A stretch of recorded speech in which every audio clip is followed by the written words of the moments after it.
Well, my next guest often asks a question when someone says to him, Dan, how much money am I going to need in retirement? And Dan usually comes back and says, well, tell me how long you're going to live. Tell me when you're going to die, I'll tell you what to do. Yes. Good to see you. Good to see you. This is our... I expected a turkey sitting here. I know. You know.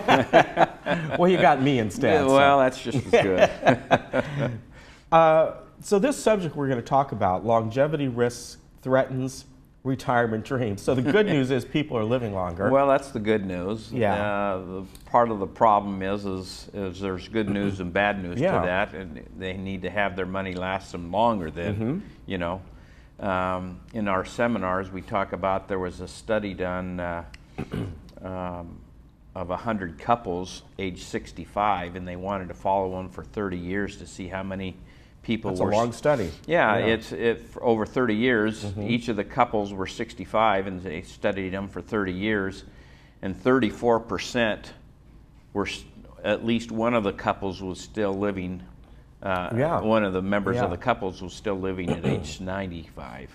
So wow. So, you know, the longevity has come into play much more than it used to. Yeah. Because our life expectancies are going longer. And we have talked about this even when it comes to how Social Security was originally set up. The thought was, okay, 8 to 10 years, these people will need it. Well, back when Roosevelt brought it, they were using 65 as a life expectancy. Yeah. Well, now 65, we're just getting started. You know, and so it ends up, you know, we've talked about this before, that we don't have pensions like we used to. Right. You know, government workers, teachers, state employees have pensions, but the majority of us have to depend upon our 401ks and our retirement assets to last us the rest of our lives. And so, you know, I talk about, in my seminar, I say there's really 3 phases of retirement, what I call the go-go years, and that's from 65 to 75. We're kind of going out and doing our traveling, and we're kind of doing our bucket list things. From 75 to 85, it's what I call our slow-go years. We start slowing down a little bit. We don't do as many trips as we might. 85 to 95, it's our no-go years. You know, we're just not doing as much. My folks are 94 years old, and you know, they get up in the morning and eat their breakfast and watch TV, and you know, they're having dinner at 3 o'clock in the afternoon. You know, they just don't go out as much. And so, you know, sometimes our spending habits need to be a little bit more during our go-go years because we're spending more. Going on trips and those things, but unfortunately we think, well, we won't be doing as many trips when we're older, but sometimes we trade those dollars for medical care, you know, and so you've kind of got a plan to have the income coming in anyway, you know, and so income planning becomes very critical in making sure that it's going to last us.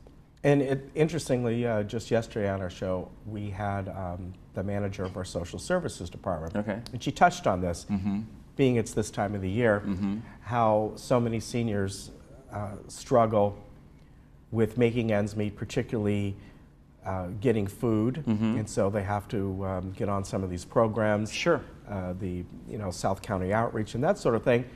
And she said, quite frankly, a lot of them have lived past their retirement, so they have their Social Security, but as you know, some of those people might have retired 25, 30 years ago. So the amount of income that they're getting is half of what somebody would be retiring Well, when we today do on. our planning for clients, we try to put an inflation hedge in and say, okay, if you need $5,000 a month or $3,000, whatever it is, we want to put in an inflation projection. So in 25, 30 years, you're now getting $7,000 or $5,000 or whatever you need. And so, you know, hopefully when you've got enough assets to be able to do that, but it certainly helps to put a plan in place so you kind of have an idea.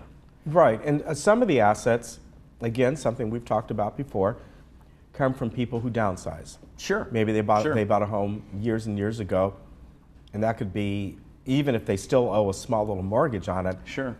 You know, that's a big chunk of cash coming in. It is, and a lot of I had a gentleman call me yesterday who was talking about selling in house and renting. You know, he says sometimes it's cheaper to rent than it is to pay a mortgage or something like that and take the equity out and invest it. It's not a right or wrong decision for everybody, you know, but you kind of have to look and say, okay, do I have enough assets to sustain my lifestyle without having to dip into my equity? Okay, I know a lot of the, you know, baby boomers, we grew up with the understanding, hey, we want to pay off our house and not have any debt on our homes, you know. Well, that is becoming less and less more common, you know, as we get into the prices of housing and the cost of that. If you've got a lot of equity, my preference would be if people can pay off their house and not have that exposure, great, as long as they have enough assets to generate the income that they need to support their lifestyle. Right. Even though you pay off your house, you still have the taxes on it and the maintenance. Exactly. And your utilities. And unless you've owned your home for a long time, those property taxes can be fairly significant. Right. You know, and so, you know, you've got to do planning. If you're just hoping your money lasts, then that may, you know, things happen that cause those things to happen. But if you don't have some type of formal income plan in place, knowing how much money you're going to be getting over the next, and the other thing that comes into play is if you're married and a spouse passes away, well, they lose one of their Social Securities, and that could either be significant, okay,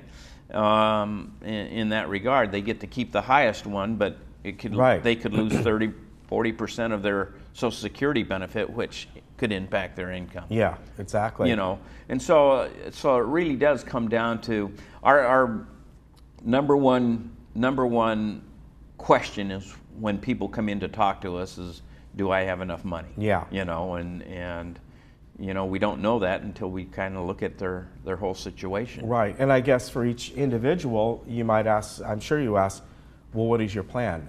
Do you plan maybe to move out of state one day where it's cheaper? Sell your home here, and are you planning to want to and how much do you need each month? You know, a lot of that, you know, if you only need $4,000 a month, it's different than if you need $8,000 a month. So the amount of assets that's needed to support $8,000 a month is much different than those needing $3,000 or $4,000 a month. You know, especially if you're getting, you know, a couple $1,000s a month from Social Security. That comes into play, and the planning process kind of gives people a better understanding of, hey, I am going to be okay. There's light at the end of the tunnel if I just take care of the money that we've got. Yeah. You know, it's all dependent upon how aggressive or how conservative you want to be. Right. And in this market, it's been great for the last 8 years. You know, but at some point, this market's going to. Yeah, and you don't know. Yeah, I thought it would have happened, you know, a year or two ago.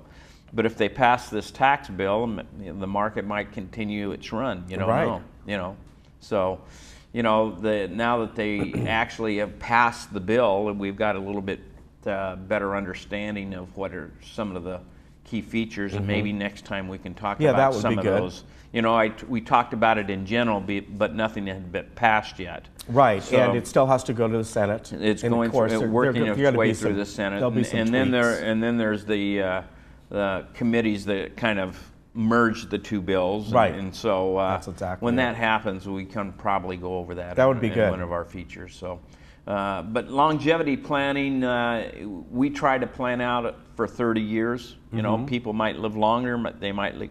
I'd rather plan for 30 years and have you die in 29 than plan for 25 and have you live to 26. Right. You know, so. Very true. So we're a little bit more conservative in that regard into how we do our projections. Yeah. But we'd be happy to sit down with any of your folks and do some projections for them. Yeah, very important to do so. Yeah. You're sticking around for Thanksgiving? We are going to my in-laws, which they're out in the Murrieta area. Oh, great! But, yes. Great. You too? We're sticking in town. Yeah, It's the year our kids go to in-laws, so we're not gonna have a lot of the kids in town, but we kind of alternate between Christmas and that's hard. Thanksgiving. So, but very good. Well, good to see you. Yeah, we'll see you in a couple weeks. Have a great Thanksgiving. You and too. We appreciate this. And remember, you can contact Dan. It's on the screen there, 949-859-8900, sterlingfa.com. And if you want to email him, it's dan@sterlingfa.com, right? Correct. There you go. And we do planning. Plan. I mean, really, that's the key word. We do planning. a complimentary consultation if somebody just wants to come in and kind of bounce some ideas off us. There's no charge to do that, and we're happy to do that. Yeah, very good. So, good to see you. Good to see you, Ken. Take care, and we'll be back.